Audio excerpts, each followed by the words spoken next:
ويا اهلا وسهلا معاكم المهندس احمد هشام مهندس ديكور. وفي الفيديو ده هنتكلم عن كل التفاصيل المهمه جدا اللي هتحتاجها في المطبخ بتاعك لو انت بتنفذ المطبخ دلوقتي او لو لسه هتنفذ المطبخ بتاعك، وايه الحاجات اللي ممكن نستخدمها في المطبخ بتاعنا عشان نستغل المساحه سواء المطبخ بتاعنا صغير او المطبخ بتاعنا كبير. يلا بينا نبدا الفيديو.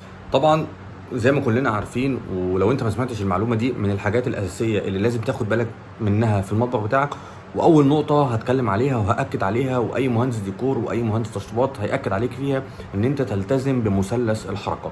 ودايما احنا بنراعي فكره مثلث الحركه، لان مثلث الحركه هو بيديك احسن استغلال واحسن استغلال للمساحه، وفي نفس الوقت بيديك احسن استغلال للوظيفه اللي انت هتستخدمها وانت واقف في المطبخ، وست البيت وهي واقفه في المطبخ واقفه تستخدم البوتاجاز وبتستخدم الحوض وبتستخدم الثلاجه. وده مثلث الحركه بتاعنا، بيبقى ما بين الثلاث حاجات دول: الثلاجه، البوتاجاز، والحوض.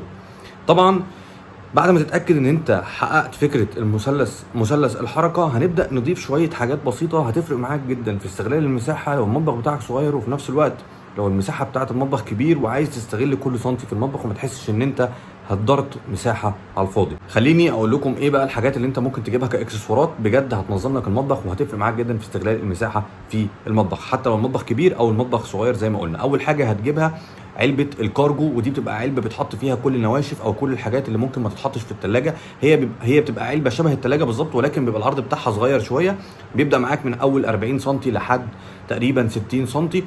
بتجيب المقاس بتاعها على حسب المقاس اللي يتناسب مع المطبخ بتاعك، وبتبقى عباره عن زي ما قلنا الثلاجه، بتبقى الضرفه اللي بتفتح فيها اماكن للتخزين، والضرفه اللي جوه برده بتبقى رفوف للتخزين. تاني حاجه ومن الحاجات المهمه ان انت تجيب الماجيك كورنر. الماجيك كورنر دي احنا بنجيبها لما يبقى عندنا الكورنر بتاع المطبخ ما بنعرفش نوصل له بكل سهوله، فبنجيب ماجيك كورنر. والماجيك كورنر ليها اشكال كتير جدا موجوده في السوق، وبتغنيك فعلا عن ان انت تهدر الكورنر وتبدا ان انت تستغل الجزء الغاطس اللي جوه ده، لان انت الماجيك كورنر ده بيبقى عباره عن اكسسوار بيطلع لك كل اللي في الكورنر لحد بره، وبيفرق معاك برده في استغلال المساحه. ممكن نحط فيها الحلل والحاجات الضخمه. ثالث حاجه ممكن تجيب البول اوت بتاع الطاسات. البول اوت ده محترم جدا ومميز جدا، وبينظم لك الطاسات بمقاساتها وباحجامها، وهيبقى مكان مخصص للطاسات، وبرده ما بياخدش مساحه كبيره. عرضها بيبقى حوالي 30 سم، وبيتعلق ممكن في العلب السفليه او في العلب العلويه، ولكن انا بفضل ان انا احطه في العلب السفليه. رابع حاجه معانا ان انت تعمل دولاب للنظافه. الدولاب ده بيبقى دولاب عرضه مينيمم بيبقى 15 او 20 سم، تقدر تحط فيه المقشه، تحط فيه المساحه، تحط فيه ادوات النظافه، تحط فيه الفوط، تحط فيه الجاروف والمقشه، كل الحاجات الصغيره دي تحطها في دولاب صغير بنقول عليه دولاب نظافه. خامس حاجه معانا المطبقيات. والمطبقيه انا عايز اكد عليك ان المطبقيه دايما احنا بنجيبها، المطبقيه اللي بتبقى بيلت ان اللي بنعملها فوق الحوض، سواء على شمال الحوض او في وش الحوض او يمين الحوض، ودي بتبقى بيلت ان، بتبقى عباره عن رف للاطباق ورف للكوبايات. وانا بقول دايما ان في المطابخ الكبيره المطبقيه دي ما بتبقاش كفايه، لان عرضها بيبقى 80 سم او 90 سم، فما بتبقاش كفايه. فانت ممكن تعمل حركه انا عملتها في مطبخ قبل كده، ان انا عملت المطبخ عندي كان كبير، فعملت مطبقيتين، واحده بلت ان ثابته جوه العلبه، بحيث ان انا بفتح العلبه بتاعتي وابدا ان انا احط الاطباق واحط الكوبايات واحط كل الحاجات اللي ممكن استخدمها. وعملت مطبقيه ثانيه في مكان ثاني برضو قريبه من الحوض، ولكن عملت المطبقيه اللي بالميكانيزم اللي بتنزل معايا لتحت.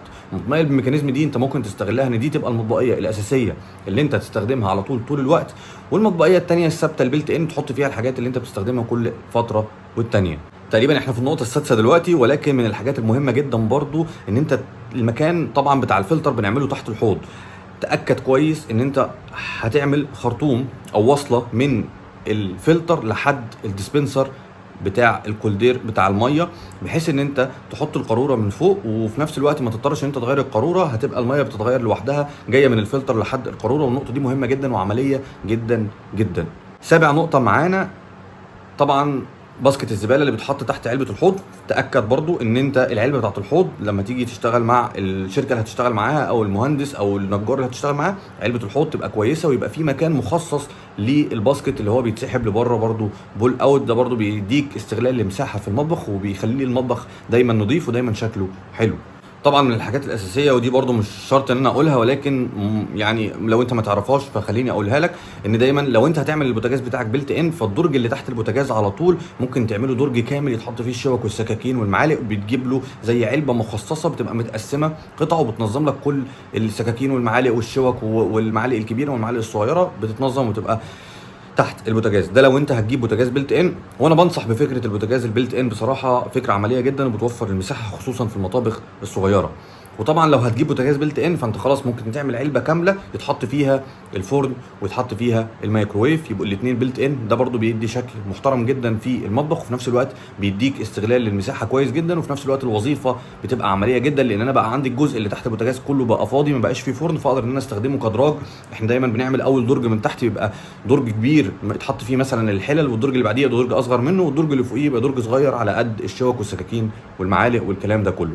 طبعا دي كانت شويه نصايح مهمه جدا وشويه تفاصيل من الاكسسوارات المهمه جدا اللي انت هتحتاجها في المطبخ بتاعك، ولازم تبقى عارفها وقت لما تيجي تنفذ المطبخ بتاعك، سواء بتنفذه دلوقتي او لسه هتنفذه. فدي حاجه من الحاجات اللي عن تجربتي الشخصيه مع مرور الوقت لقيت ان هي مهمه جدا وبتفيد جدا الناس وهي قاعده في البيوت بتاعتها، تفرق جدا في الاستخدام ومريحه جدا وعمليه جدا. اتمنى يكون الفيديو مفيد بالنسبه لك، واتمنى تعمل لايك للفيديو وتكتب لي كومنت لو عندك اي استفسار وتسال على اي حاجه، او حابب تسال اي حاجه، او حابب ان احنا نتكلم في موضوع معين يخص الديكور يخص التشطيبات، تكتب لي تحت في الكومنتات. وما تنساش تعمل لايك وما تنساش تعمل سبسكرايب. شكرا، واراكم في الفيديوهات اللي جايه.